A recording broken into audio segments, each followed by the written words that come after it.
হোটেলে চেকিং করার সময় নতুন রুম দেখার যেমন এক্সাইটমেন্ট থাকে, ঠিক সেরকমই 1-2 দিন একটা ঘরে থেকে যাওয়ার পর সেখান থেকে চেক আউট করতে কিন্তু আমার অন্তত খুব মন খারাপ হয়। তাও যদি এমন একটা স্টে সবুজের মধ্যে হয়। কিন্তু কি করব বলো, জঙ্গল থেকে যে পাহাড় আরও অনেক বেশি প্রিয়। তাই 9 মে 2026 শনিবার আমরা আবারও আমাদের কাজিরাঙ্গার রুম থেকে চেক আউট করে বেরিয়ে পড়লাম বমডিলার দিকে। কাজিরাঙ্গা স্টের এই পোর্শনটা তোমাদের সাথে শেয়ার করা হয়নি, তাই একটু ডাইনিং আর লঞ্চ এরিয়াটা তোমাদের সাথে শেয়ার করে রাখলাম ভিউ। কাজিরাঙ্গা আসার পথের ভিডিও যারা দেখেছো তারা জানো আমরা রাস্তায় একটা দোকানে চা আর পকোড়া খেয়েছিলাম সন্ধেবেলায়। সেই দোকান থেকেই সকালে রুটি তরকারি ব্রেকফাস্ট করে আমরা ফাইনালি কাজিরাঙ্গাকে টাটা করে বমডিলার দিকে বেরোলাম। কামাখ্যা টু কামাখ্যা এই ট্যুরে গাড়ির জন্য আমরা যোগাযোগ করেছিলাম রাজেন ভাইয়ের সাথে, কিন্তু অন্য ট্রিপ থাকার জন্য রাজেন ভাই আজকে তেজপুর ক্রসিংয়ের কাছে আমাদের সাথে যোগাযোগ করে এবং আমাদের কাজিরাঙ্গার পুরো ট্যুরটা কিন্তু জনি আমাদেরকে খুব ভালোভাবে করিয়েছে। এবং এই পুরো ট্যুরে জনির বাবা মানে ভেনা ভাইয়া কন্টিনিউ আমাদেরকে ফোন করে গাইড করেছে। তো তাদের দুজনকে থ্যাংক ইউ। জনিকে এখানে টাটা বলে রাজেন ভাইয়ার গাড়িতে শিফট করে আমরা ব্রহ্মপুত্র ব্রিজ ক্রস করে চললাম বমডিলার দিকে। 3 কিলোমিটার লম্বা এই ব্রিজটা ক্রস করতে আমাদের টাইম লেগেছিল অ্যাপ্রক্স 2 মিনিট 22 সেকেন্ড। এক্স্যাক্ট টাইমটা তোমাদের সাথে শেয়ার করতে পারছি কারণ গাড়িতে আমার ছেলে স্টপ ওয়াচ অন করে বসেছিল। তোমরা কি বলতে পারো তখন আমাদের গাড়ি কত স্পিডে চলছিল? কাজিরাঙ্গা থেকে বমডিলার ডিস্টেন্স অ্যাপ্রক্স 225 কিলোমিটার। রাস্তায় অনেক সুন্দর সুন্দর জায়গা সেদিন আমরা দেখতে দেখতে গেছি, তাই ভিডিওটা একদমই স্কিপ না করে শেষ পর্যন্ত দেখো। তোমাদের জন্য অনেক সুন্দর সুন্দর জায়গার ভিউ রয়েছে এই ভিডিওতে। পৌঁছে গেলাম আমাদের প্রথম স্টপ নামেরি রিভার ভিউ পয়েন্টে। আসামের শোনিতপুর ডিস্ট্রিক্টে এই নামেরি নদীকে বেস করেই Nameri national park and tiger reserve centre গড়ে উঠেছে। অনেকেই এই নামেরিতেও একটা দিন স্টে রাখে। নেচার লাভার বার্ড ফটোগ্রাফারদের জন্য এটা একটা বেস্ট স্পট। পাহাড়ি নদীর পাড়ে কিছুক্ষণ সময় কাটিয়ে আবার শুরু করলাম আমাদের জার্নি। এখান থেকেই পাহাড় চড়া শুরু। অরুণাচলে ঘুরতে গেলে তোমাদের কিন্তু আইএলপি বা ইনার লাইন পারমিট সবাইকে বানাতেই হবে, এটা ম্যান্ডেটারি। অরুণাচলের 2 জায়গায় এই আইএলপি চেকপোস্ট পয়েন্ট রয়েছে, একটা ভালুকপং আর একটা শেরগাঁওতে। আমরা ভালুকপং হয়ে অরুণাচলে ঢুকেছিলাম। আমাদের সেকেন্ড স্টপ ছিল ভালুকপংয়ের অন্যতম tourist spot Tippi orchid research centre. এখানে এন্ট্রির জন্য 20 রুপিস করে লাগে বড়দের। আমার ছেলের 9 বছর বয়স, কোনো এন্ট্রি ফি লাগেনি। ওয়েস্ট কামেং ডিস্ট্রিক্টে প্রায় 10 হেক্টর জমির ওপর তৈরি হওয়া এই অর্কিড রিসার্চ সেন্টারের মধ্যে কিন্তু ল্যাব, মিউজিয়াম এবং খুব সুন্দর বড় একটা অর্কিড গ্রিন হাউসও রয়েছে। তবে কাজিরাঙ্গাতে আমরা যে অর্কিড গার্ডেনটা দেখেছিলাম এর থেকে অনেক বেশি অর্কিড ফুল কিন্তু আমরা ওখানে দেখতে পেয়েছিলাম। শীতকাল হলো অর্কিডের জন্য সঠিক সময়, মানে ডিসেম্বর, জানুয়ারি, ফেব্রুয়ারি, মার্চ এই সময় যারা এখানে আসার প্ল্যান করবে আশা করি তারা এখানে প্রচুর অর্কিড ফুল দেখার সুযোগ পাবে। এখানে আইএলপির ব্যাপারে তোমাদের কিছু ইনফরমেশন শেয়ার করছি। eilp.arunachal.gov.in এই ওয়েবসাইটটাতে গিয়ে তোমরা নিজেরা আইএলপি বানাতে পারো অনলাইনে। সেক্ষেত্রে 500 রুপিস লাগবে পার হেড। আবার চাইলে তোমরা রাজেন ভাইয়াকে ডকুমেন্ট শেয়ার করেও আইএলপি বানিয়ে নিতে পারো। সেক্ষেত্রে তোমাদের আধার কার্ড আর ছবি পাঠাতে হবে এবং 300 রুপিস লাগবে পার হেড। এখানে পাশেই রয়েছে কামেং রিভার ভিউ পয়েন্ট, যেখানে গেলে তোমরা নামেরি নদী তথা কামেং নদীকে দেখতে পাবে তার নিজের গতিতে। আর অপোজিটে যে জঙ্গল তোমরা দেখতে পাচ্ছ সেটা হচ্ছে পাক্কে টাইগার রিজার্ভ সেন্টার।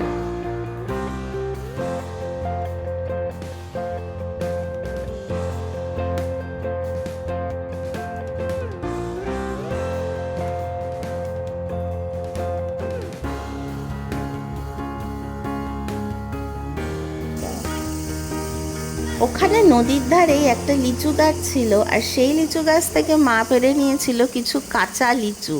সেই লিচু খাওয়ার পর মার রিয়াকশন কেমন ছিল দেখো, খেয়ে দেখো একটু। টক। পাহাড়ে যাব আর ঝর্ণা দেখতে পাবো না সেটা কি হয়? এরম ছোট বড় দুপাশে অনেক ঝর্ণা আমরা সেদিন রাস্তায় দেখতে পেয়েছিলাম।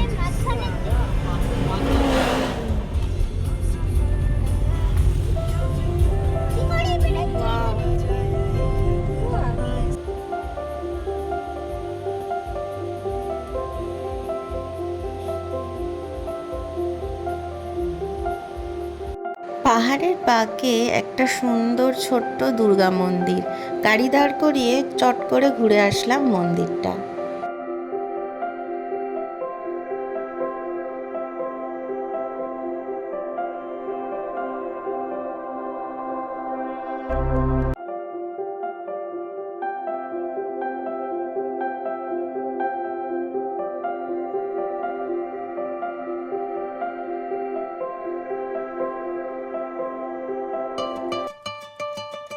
পাহাড়ে এরকম ব্রিজ ক্রস করলে অনেক হিন্দি মুভির সিনের কথা মনে পড়ে যায়। অনেক হলো দূর থেকে ঝর্ণা দেখা। এই নাম না জানা ঝর্ণার সামনে দাঁড়িয়ে আমরা বেশ কিছুটা সময় কাটিয়েছিলাম, ঝর্ণার জলের ছিটে খেয়েছিলাম আর অনেক ছবি তুলেছিলাম, যেগুলো ফেসবুকে তোমাদের সাথে শেয়ার করব।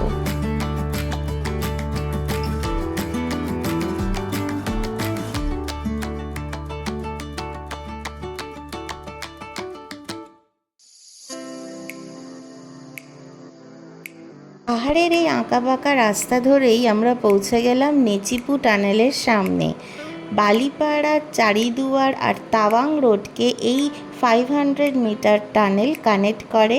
এই টানেল আমাদের জার্নির টাইম আর ডিস্ট্যান্স অনেকটাই রিডিউস করেছিল। পাহাড়ি টানেল ট্রাভেলিং আর কানেক্টিভিটির জন্য কিন্তু খুবই হেল্পফুল।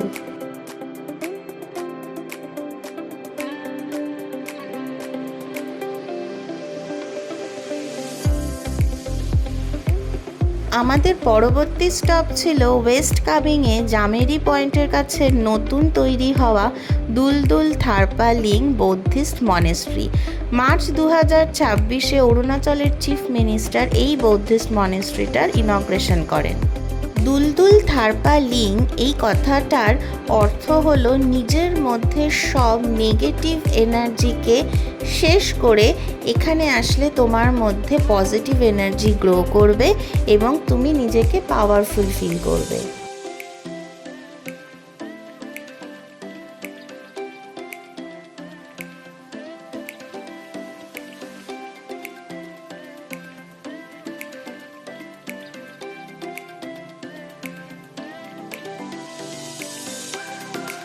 একটু কষ্ট করে প্রায় 220টা সিঁড়ি যদি তুমি ওপরে উঠে আসতে পারো, তাহলেই তোমার মন সত্যিই শান্তিতে ভরে যাবে।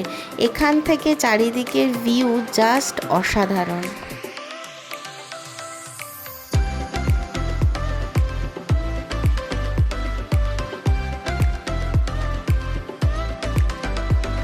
নিচ দিয়ে যে নদীটা বয়ে চলেছে তার নাম হলো তেঙ্গা নদী।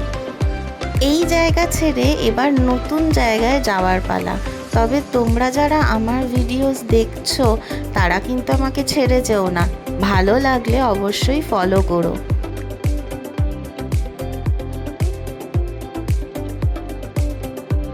আমাদের গাড়ি এসে দাঁড়ালো জামেরি হ্যাঙ্গিং ব্রিজ বা জামেরি সাসপেনশন ব্রিজের সামনে। এই ব্রিজটা কিন্তু অনেক পুরনো একটা ব্রিজ, যেটা তেঙ্গা নদীর ওপর গড়ে উঠেছে। কামেং নদী তো তোমাদের আগেই দেখিয়েছিলাম, এখানে কামেং নদী তেঙ্গা নদী নামে পরিচিত, আর এই ভ্যালিটা তেঙ্গা ভ্যালি নামে। পাহাড়ি নদীর ওপরে এরম একটা ঝুলন্ত ব্রিজে একে অপরের হাত ধরে ব্রিজের এক পার থেকে আর এক পারে বাবা মা বেশ খুশি মনে একটা রোম্যান্টিক ওয়াক করে এসেছিল। বাবার মুখের হাসিটা দেখার মতো ছিল। এখন যে মন্দিরটা তোমরা দেখতে পাচ্ছ এটা তেঙ্গা ভ্যালির খুব বিখ্যাত নাগ মন্দির। এই মন্দিরটা দেখার জন্য আমি পার্সোনালি খুব এক্সাইটেড ছিলাম, তার কারণ এই মন্দিরের পেছনে লুকিয়ে আছে একটা পৌরাণিক প্রেম কাহিনী।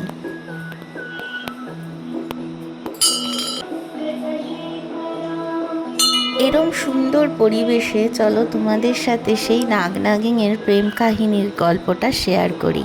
পুরনো লোককথা অনুযায়ী 1966-এ যখন 91 রোড কনস্ট্রাকশন কোম্পানি আরসিসি এই মন্দিরের সামনের রাস্তা, যেটা ভালুকপং আর তাওয়াংকে কানেক্ট করে, বানাচ্ছিল, তখন সেই প্রজেক্টে কর্মরত অনেকেই একটা কোবরা নাগনাগিন জুটিকে এখানে প্রায়ই দেখতে পেতেন। ভুলবশত সেই কর্মচারীদের মধ্যেই একজন এই নাগকে একদিনকে মেরে ফেলেন, আর তারপর থেকে শুরু হয় এই জায়গায় ম্যাসিভ ল্যান্ডস্লাইড, অ্যাক্সিডেন্ট। সবাই মনে করতে থাকে নাগের থেকে নাগিন আলাদা হয়ে নাগিনের রাগের কারণেই এইসব হচ্ছে। তাই নাগিনকে শান্ত করার জন্য এইখানে 91 রোড কনস্ট্রাকশন কোম্পানির দ্বারাই এই মন্দিরটি তৈরি করা হয়।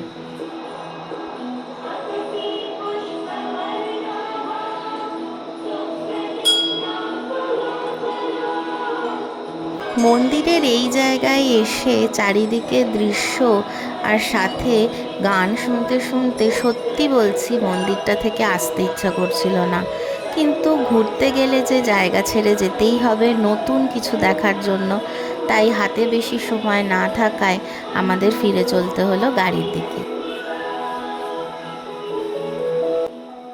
এখান থেকে বমডিলার আর্মি বেস শুরু, আর এই আর্মি বেসটা কিন্তু অনেকটা জায়গা নিয়ে তৈরি।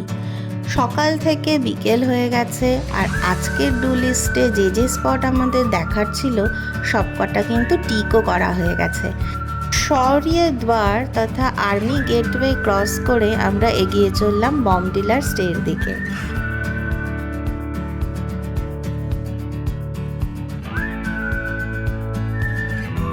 একপাশে পাহাড়ি নদী, সাথে নিজের পছন্দের গান, আর সারাদিনের ক্লান্তি থাকলেও, টায়ার্ড ফিল হলেও কেন জানি না চোখ বন্ধ করতে ইচ্ছে করছিল না।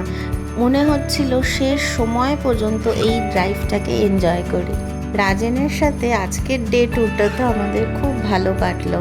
তোমরা অরুণাচলে আসলে গাড়ির ব্যাপারে অবশ্যই ওর সাথে যোগাযোগ করো।